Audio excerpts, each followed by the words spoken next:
À Davos ce matin, Donald Trump veut apparaître en faiseur de paix, à la tête de son nouveau conseil censé résoudre les conflits. Hier, c'est triomphant qu'il est sorti de sa réunion avec le chef de l'OTAN. Le président américain annonce un accord sur le Groenland. C'est un bon accord pour tout le monde. Ce qu'il a obtenu est encore flou. On sait en revanche ce qu'il a abandonné. Donald Trump suspend la guerre commerciale avec les Européens. J'ai retiré les droits de douane parce qu'il semble que nous ayons un projet d'accord. Mais qu'est-ce qui a réellement fait plier Donald Trump ? Depuis le week-end dernier et ses menaces d'imposer des droits de douane à 8 pays européens, le dollar dévissé, les taux américains s'envolaient. La pression de Wall Street a-t-elle été plus forte que la pression diplomatique ? L'Europe travaillait elle aussi ces dernières heures à une réponse économique ferme. L'Europe dispose aujourd'hui d'outils très puissants et nous devons les utiliser lorsque nous ne sommes pas respectés.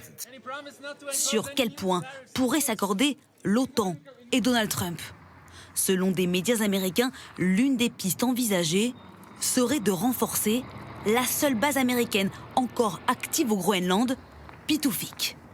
Pour cela, les anciennes bases ici en rouge vont-elles être réactivées et même passer sous souveraineté des États-Unis ?